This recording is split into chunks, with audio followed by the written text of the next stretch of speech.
And finally, new rule when it comes to being baited into going to war.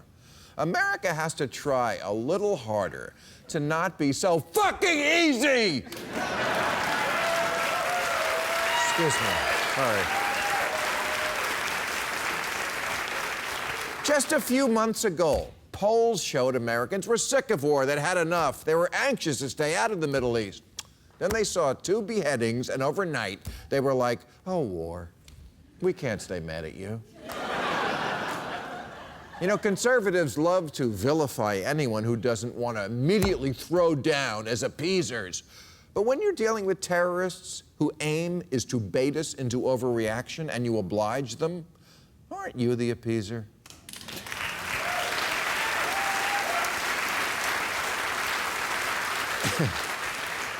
Well, it's been 13 years since 9/11, the day when our first responders rushed into action and got all the Saudi Arabians out of the country.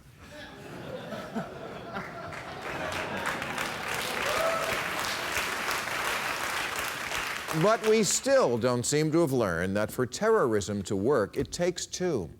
They're selling terror, and boy, are we buying. Lindsey Graham, the Senate's own Blanche Dubois,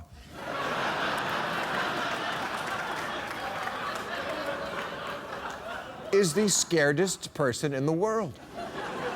He and John McCain are like the ghost in Mr. Chicken.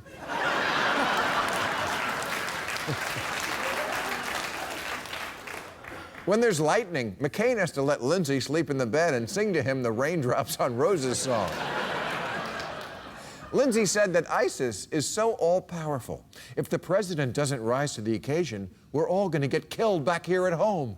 He actually said that, and then collapsed onto his fainting couch. Republican Trent Franks said that ISIS currently is on the U.S. border, and that there's no question that they have designs on coming into Arizona.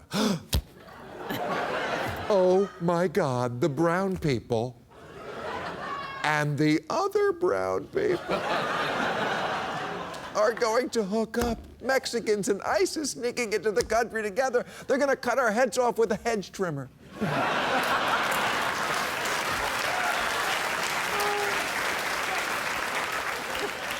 Now, look.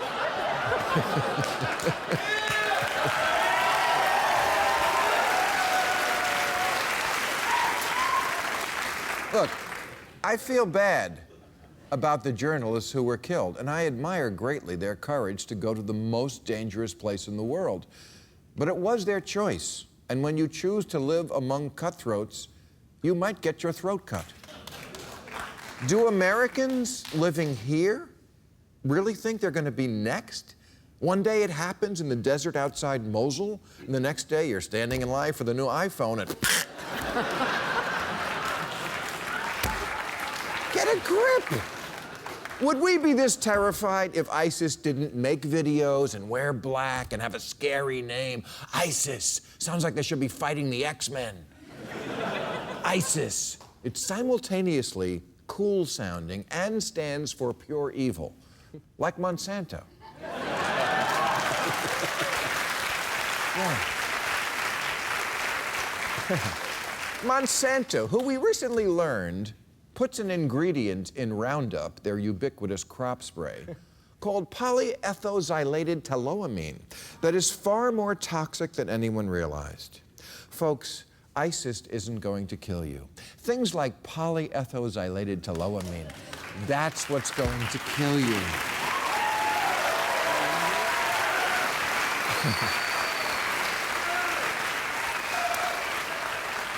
But try selling that idea in the United States of pants shitters. Actually,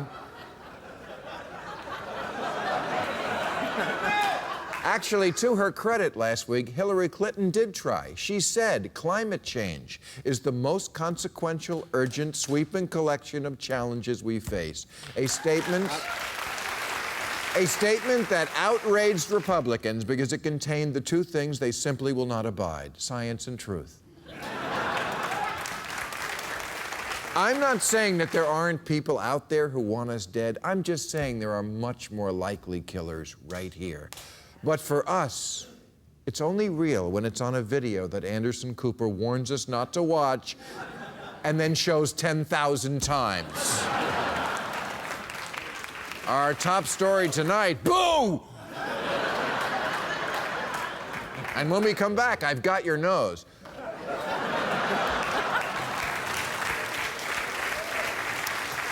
But you know what? Climate change doesn't stand a chance because you can't capture rising sea levels on a 6-second Vine video. What we need to do is to get a polar bear to punch someone in an elevator. Thank you. That's our show.